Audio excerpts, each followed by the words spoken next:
O presidente russo Vladimir Putin falhou completamente. Ele falhou de tal forma que logo será incapaz de impedir o crescente movimento democrático que ganha força lentamente na Rússia. Putin pode ainda não perceber, mas há sinais dentro da Rússia de que o colapso de seu regime e do Kremlin, como conhecemos, está se aproximando. Essa é a opinião compartilhada em uma entrevista com 2 especialistas na Rússia, um deles vítima de Putin. Em um programa de rádio do Times de 15 de novembro de 2024, eles argumentam que as atrocidades de Putin na Ucrânia e na Rússia não podem continuar e que ele logo será incapaz de abafar o desejo da próxima geração de russos por uma sociedade democrática. Neste vídeo, analisaremos as declarações desses 2 homens e os indícios que apontam que eles podem estar corretos. Mas começamos com uma pergunta: quem são os homens que afirmam que Putin falhou? Em novembro, a Times Radio se reuniu com Bill Browder e Vladimir Kara-Murza, críticos do Kremlin e defensores do incentivo à democracia na Rússia.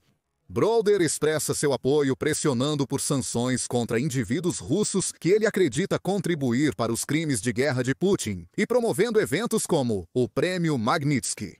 A conversa da dupla com a Times Radio ocorreu no 10º aniversário dos prêmios, que reconhecem as contribuições de jornalistas, ativistas e políticos na área dos direitos humanos. Putin odeia esses prêmios. Contudo, apesar do interessante trabalho de Browder, Kara-Murza foi quem sentiu mais diretamente o impacto do regime de Putin. Na época da entrevista, ele havia acabado de escapar de uma sentença de prisão de 25 anos na Rússia. Sentença que recebeu por se opor a Putin. Kara-Murza estava livre devido a uma troca de prisioneiros entre os Estados Unidos da América, Alemanha e Rússia. Mesmo distante das garras de Putin dentro da Rússia, ele sabe que os olhos do Kremlin ainda o observam. Kara-Murza é um homem que já foi envenenado pelo Kremlin múltiplas vezes. A primeira ocorrência foi em maio de 2015 e a segunda em fevereiro de 2017. Ele diz ao Times Radio que nossos filhos cresceram com isso ao discutir a opressão sob a qual Putin o colocou, com essa opressão levando-o finalmente à prisão. Ele agora é um homem livre e ele deixa sua opinião sobre a posição de Putin clara desde o início da entrevista. A apresentadora Kate Gurball, do Times Radio, pergunta a Kara-Murza qual é a posição atual de Putin. Putin já falhou em alcançar qualquer um dos objetivos que estabeleceu para si mesmo ao iniciar sua operação militar especial. Não esqueçamos que, em um sentido muito importante, Vladimir Putin falhou em seus principais objetivos na Ucrânia. Kara-Murza diz que em fevereiro de 2022, Putin pretendia tomar Kiev em 5 dias. Como todos nós bem lembramos, e em segundo lugar, para destruir a Ucrânia como um país soberano e independente, nenhum desses objetivos foram realizados, começando com a invasão inicial. Putin demonstrou sua inépcia tática de imediato. A Rússia deveria ter tomado Kiev em 5 dias. O número de militares da Rússia excedeu o da Ucrânia várias vezes, mas Putin não conseguiu tirar total proveito. Conforme aponta o Centro de Estudos Estratégicos e Internacionais, a invasão russa inicial falhou em vários níveis. A logística e o planejamento falhos prejudicaram as forças de Putin, deixando suas tropas de linha de frente com dificuldades para obter combustível e munições necessárias. A ofensiva inicial de Putin foi atormentada por suposições de que a Ucrânia iria se render. Ele também assumiu que o Ocidente faria pouco para impedi-lo. A primeira suposição se provou especialmente falsa. A Ucrânia reagiu com bravura e repeliu os russos de Kiev. Em seguida, o apoio ocidental inundou o país, mostrando que dezenas de países se opunham às ações de Putin. Se algo, isso indicava que Putin já havia perdido desde o começo. Mesmo que Putin conseguisse tomar a Ucrânia, ele o faria em um clima geopolítico contrário à sua versão da Rússia enquanto a governasse. Putin não conseguiu tomar a Ucrânia. Segundo Kara-Murza, o fracasso inicial do líder russo em tomar Kiev em 5 dias foi agravado por sua operação militar especial, que já dura quase 3 anos até o momento. Essa guerra de atrito custou caro para a Rússia. Segundo o Ministério das Finanças da Ucrânia, o país matou ou feriu cerca de 750 mil soldados russos e mercenários estrangeiros, destruindo mais de 9 mil tanques de Putin e mais de 1.000 de suas armas antiaéreas. As perdas exauriram o exército russo, a tal ponto que Putin foi forçado a depender de países como Irã e Coreia do Norte para manter seus suprimentos. No último caso, ele também está levando cerca de 12 mil soldados norte-coreanos. Uma jogada que deixa a Rússia em débito com a Coreia do Norte, que a chamará na próxima vez que fizer uma ameaça contra outra nação. Putin sacrificou muito do que a Rússia representa apenas para manter sua máquina de guerra funcionando. Ele também levou seu país a uma situação econômica insustentável devido à guerra. Em novembro de 2024, o rublo desvalorizou em relação ao dólar, chegando a 114 rublos para $1, seu ponto mais baixo desde o início da guerra de Putin. A situação se agravou tanto que o Banco Central da Rússia foi obrigado a suspender todas as compras externas de moeda nacional pelo restante de 2024, visando apoiar sua moeda enfraquecida. Segundo o Atlantic Council, a situação da Rússia piora. A taxa básica de juros está em 21% a partir de outubro de 2024, e o país enfrenta uma inflação descontrolada que ameaça superaquecer a economia. Todos esses problemas originam da decisão equivocada de Putin de invadir a Ucrânia. Putin já perdeu, como Kara-Murza apontou. Mesmo que ele supere a Ucrânia no futuro, Putin perdeu, pois o que deveria levar 5 dias levará cerca de 3 anos, no melhor cenário. Ele também perdeu porque sua determinação em realizar sua vontade arruinou seu país. A economia da Rússia está em frangalhos e seu exército opera no limite, dependendo desesperadamente de outros países para fornecer armas e equipamentos. Putin também falhou de outra forma relevante. Seus erros levaram tropas estrangeiras a entrarem na Rússia, algo inédito desde a Segunda Guerra Mundial. Existem tropas estrangeiras em território russo legalmente reconhecido e internacionalmente reconhecido, que, como você sabe, é muito mais do que um tapa na cara, diz Kara-Murza. É uma humilhação pública para qualquer ditador. Kara-Murza refere-se à bem-sucedida invasão da Ucrânia ao Oblast de Kursk em agosto de 2024. A Ucrânia tomou cerca de 450 milhas quadradas do território russo com essa incursão. Embora Putin tenha reunido uma resposta cerca de 4 meses depois, resultando na Rússia retomando cerca de 40% do que a Ucrânia levou, isso nunca deveria ter acontecido. A situação de Kursk viu Putin perder mais uma vez, porque revelou que ele não era o líder forte que se propunha a ser. A inaptidão tática que ele demonstrou em sua operação militar especial transbordou a ponto de afetar milhares de russos comuns, tanto quanto a máquina de propaganda de Putin tentará retratar qualquer resultado desta guerra no acordo que muitas pessoas estão falando para o próximo ano. É muito importante que as pessoas não percam de vista a realidade, diz Kara-Murza. O ex-prisioneiro de Putin está mencionando um possível plano de paz de Donald Trump. Aceitar quaisquer termos desse plano seria mais uma derrota para Putin. Ser forçado a fazer a paz após perder território russo e não conquistar toda a Ucrânia seria um fracasso inaceitável para muitos russos. O Ocidente e Putin estão cientes disso. É por isso que o líder da Rússia tenta desesperadamente neutralizar qualquer oposição, numa tentativa vã de evitar o colapso de seu governo. Considere seus esforços para silenciar quem apoia a campanha de justiça de Magnitsky.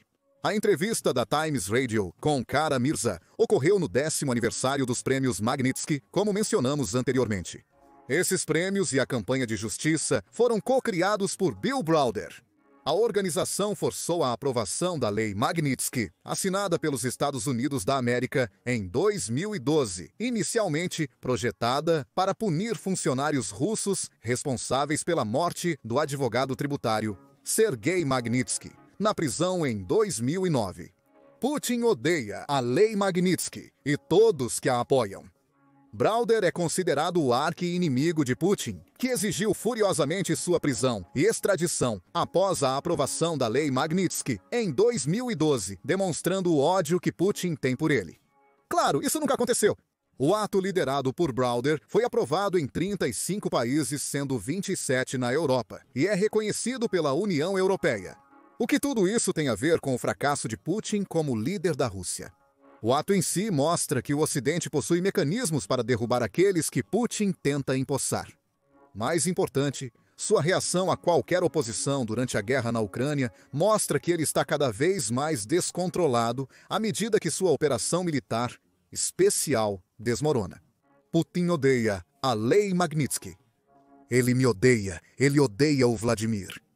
Ele fez coisas terríveis com todos os envolvidos, explica Browder à Rádio Times. Esses tipos de coisas terríveis sinalizam que Putin está perdendo o controle sobre a Rússia lentamente. Browder pressionou a aprovação do ato Magnitsky porque Putin provavelmente foi responsável pela morte de Sergei Magnitsky. Houve muitas mortes desde então. Mortes estranhas dentro e fora da Rússia têm abundado desde que Putin iniciou sua operação militar especial. Há até um termo para o que está acontecendo: Síndrome da morte súbita russa. De acordo com a Euronews, diversos executivos russos de alto escalão e influentes políticos estão em desacordo com as ambições assassinas de Putin. Pegue Ivan Pachurin como exemplo. Um dos principais chefões na Corporation for the Development of the Far Eastern Arctic da Rússia, Pachurin morreu após cair repentinamente de seu iate de luxo no Mar do Japão em setembro de 2022. Você pode achar que isso parece um acidente, mas é exatamente o que Putin quer que você pense. Anatoly Gerashchenko, ex-diretor do Instituto de Aviação de Moscou, morreu após uma suposta queda de escadas. Ravel Maganov, ex-presidente da Lukoil, uma das maiores petrolíferas privadas russas, faleceu 2 semanas após Gerashchenko, vítima de uma queda de uma janela do hospital. Entre fevereiro e setembro de 2022, no mínimo 8 oligarcas russos morreram em circunstâncias misteriosas parecidas. O único ponto em comum entre eles era não estarem totalmente entusiasmados com a guerra de Putin na Ucrânia. A Lukoil até chegou a pedir publicamente o fim da operação militar especial, pedindo o cessar imediato do conflito armado em março de 2022. Putin não poderia permitir isso, então ele mandou assassinar o presidente da empresa, supostamente. Mortes estranhas continuam durante a guerra na Ucrânia, mas a mais famosa é a de Alexei Navalny, um dos maiores oponentes de Putin que nunca teve medo de criticá-lo. Navalny acusou a agência de segurança russa de tentar envenená-lo em dezembro de 2020 após passar mal e desmaiar em um avião partindo de Tomsk, na Sibéria. Laboratórios europeus confirmariam mais tarde a presença do mesmo agente nervoso usado para envenenar Sergei e Yulia Skripal no Reino Unido, outra série de tentativas de assassinato atribuídas a Putin. Quando o assassinato não funcionou, Putin esperou Navalny voltar para a Rússia para continuar sua campanha política. O líder da oposição foi preso logo após retornar à sua terra natal, em janeiro de 2021. Ele passou 3 anos trancado antes de, aparentemente, dar um pequeno passeio ao redor da prisão em meados de fevereiro de 2024. Navalny reclamou de mal-estar, desmaiou e não recuperou mais a consciência. Mais um oponente de Putin foi retirado de cena. Kara-Murza é direto sobre sua visão acerca dessas mortes enigmáticas na Rússia. Vladimir Putin não é apenas um governante autoritário e ditador. Ele não é apenas um governante corrupto, mas um assassino no sentido literal. Esses assassinatos constantes estão pesando sobre o líder russo. Ele está perdendo o controle, pois precisa matar muitas pessoas. Afinal, dificilmente é um sinal de que a Rússia está unida quando tantas pessoas proeminentes precisam passar por acidentes tão misteriosos porque não se alinham com Putin. Então nós vemos outra maneira na qual Putin está falhando. A maré na Rússia está se voltando contra Putin. Mesmo que o líder da Rússia consiga matar todos que ousam sussurrar palavras de desprezo sobre suas políticas, isso não fará diferença. Mesmo que Vladimir Putin elimine todos os líderes e rostos da oposição russa hoje, outros virão e tomarão nosso lugar, afirma Kara-Murza. O futuro pertence à democracia, ele diz. O futuro pertence à geração jovem. Tais declarações fizeram Gerbal questionar Kara-Murza sobre o nível de apoio existente na Rússia para a queda de Putin e seu regime. Essa pergunta é inviável de se fazer sobre uma ditadura autoritária, repressiva, onde pessoas são presas por expressarem sua opinião, indica ex-prisioneiro de Putin. E ele não está errado. Kara-Murza narra o caso de Yuri Kavety, condenado a 5 anos de prisão por Putin, após declarar a um pesquisador ser contra a guerra na Ucrânia. Quando falo para audiências ocidentais, alguém sempre pergunta por que as pesquisas mostram alto apoio a Putin na guerra. Não tenho certeza se quem pergunta está falando sério, ele diz. A implicação é simples. O russo médio tem muito medo de compartilhar o que realmente pensa sobre a guerra de Putin. A baixa taxa de resposta às ligações dos pesquisadores comprova isso. Segundo Kara-Mirza, a taxa de resposta está entre 5% e 7%, ou seja, mais de 90% das pessoas se recusam a dizer qualquer coisa, e com bons motivos. Em suma, as pesquisas de opinião que mostram o apoio a Putin são todas falsas. Os únicos sinais reais do que o povo russo pensa sobre Putin vêm em pequenos fragmentos. E é a geração mais jovem que Kara-Mirza menciona que está se posicionando o máximo possível. A Al Jazeera relatou em março de 2023 que alguns adolescentes russos estão se fazendo ser presos por sabotar ferrovias e compartilhar memes anti-guerra nas redes sociais. Esses pequenos atos de rebelião mostram um claro sentimento anti-guerra, emergindo entre os jovens russos. Não é coincidência que esses jovens também provavelmente acabarão nas linhas de frente da guerra na Ucrânia se Putin promulgar uma segunda rodada de mobilização. A geração Z da Rússia reconhece a propaganda de Putin pelo que ela é. A Al Jazeera entrevistou vários russos entre o final da adolescência e 20 anos para ilustrar isso. Jasmine, de 21 anos e morando em Moscou, disse: "Você não sabe quando seus amigos e família serão levados para a mobilização. Parentes de amigos já estão morrendo no fronte de guerra." Kim afirma que sua família saiu da Rússia para os Estados Unidos da América após Putin anunciar a guerra. Yuri, de Tbilisi, diz: "A guerra está errada." Um teatro político onde a vida humana não vale nada. Novamente, pequenas visões sobre o pensamento dos jovens russos. Mas essas visões mostram que a propaganda em que Putin tem se apoiado por tanto tempo está falhando em controlar a geração mais jovem de russos. Até um ditador não consegue se manter no poder se precisar perseguir os filhos daqueles que foram enganados para sustentá-lo. Há outros sinais de que Putin está perdendo o apoio do povo russo. Boris Nedestin é um exemplo disso. Um político anti-guerra, ele iniciou uma campanha para coletar assinaturas suficientes para concorrer contra Putin nas eleições presidenciais de março de 2024 na Rússia.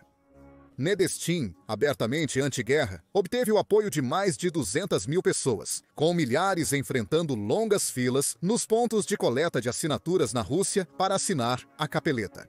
Nedestin deveria ter podido concorrer contra Putin, mas você já sabia disso, não é? A Comissão Eleitoral da Rússia afirmou que 15% das 100.005 assinaturas que ele apresentou em sua candidatura eram falhas, e ele foi impedido de concorrer. A perda de 15% das assinaturas deixou Nadezhdin abaixo das 100 mil necessárias para concorrer, pavimentando o caminho para mais uma vitória esmagadora de Putin. Pode-se manipular resultados eleitorais e números de pesquisas, mas não imagens de milhares de pessoas em filas apoiando um candidato anti-guerra, afirma Kara-Mirza. Essas imagens contradizem a narrativa que Putin deseja transmitir da Rússia como um monólito pró-guerra no qual todos apoiam seu regime. Obviamente isso é mentira. As pessoas sabem que é mentira, mas é crucial ver isso visivelmente, como todos fizeram com aquelas linhas, afirma Kara-Mirza. Podemos, então, incluir a perda do apoio de grande parte da população russa na lista de fracassos de Putin. Os sinais podem parecer pequenos. Contudo, Kara-Mirza indica que isso é somente um microcosmo de um sentimento muito mais disseminado por toda a Rússia. Todos os ingredientes estão lá para uma insurreição contra o Kremlin. Bill Browder acredita que ela pode vir mais cedo do que muitos pensavam. Em entrevista à Rádio Times, poucos dias após conversa com Kara-Mirza, Browder ressalta as dificuldades econômicas impostas pelo Ocidente à Rússia. Ele cita que a Rússia conseguiu contornar as sanções impostas pelo Ocidente. Apesar disso, o rublo está em queda e o Ocidente está aprendendo. É necessário fechar essas lacunas. É necessário reprimir isso, e creio que agora o governo britânico está disposto. No entanto, ainda é preciso agregar muita capacidade. Congelamentos de ativos, como os dos Estados Unidos da América, que proíbem a maioria das transações com o Banco Central Russo, ajudarão. Segundo Browder, quanto mais o Ocidente trabalha para criar um caos econômico devido aos erros de Putin, mais rápido será o colapso do regime. Eles apenas intensificarão o sentimento anti-Putin, o que pode levar a um levante contra o Kremlin. Browder comenta que o colapso do rublo frente ao dólar deixa Putin em desvantagem. Ele precisa se preocupar com a aceitação do povo à guerra e os efeitos das sanções sobre eles. A guerra está impactando fortemente o russo médio. Basta observar os dados divulgados sobre a inflação descontrolada e as elevadas taxas de juros para constatar esse fato. A opinião pública está se virando contra Putin como consequência. Browder afirma que ele não quer ser expulso por seu próprio povo. Se ele for expulso, o que acontece com ele? Ele vai para a prisão e provavelmente morre. Ele é um homem desesperado para evitar essa consequência, mas talvez não consiga escapar dela por muito mais tempo. Kara-Murza afirma que cabe aos russos a responsabilidade de mudar a Rússia. O que é muito importante afirmar é que a mudança na Rússia só pode vir de dentro. Não será trazida por nenhum presidente americano ou outro líder estrangeiro. Somente os cidadãos russos na Rússia podem mudar a situação. As grandes perdas de Putin criaram o cenário para essa mudança. Mas o que você acha do estado da Rússia de Putin? Browder e Kara-Murza estão certos ao dizer que o fim do regime de Putin está chegando? O líder da Rússia conseguirá sobreviver às suas falhas, mesmo que cada dia o afaste mais de realizar seus objetivos iniciais na Ucrânia? Compartilhe suas opiniões nos comentários. E obrigado, como sempre, por assistir ao vídeo. Confira agora o início da contagem regressiva para a queda da Rússia ou clique neste outro vídeo.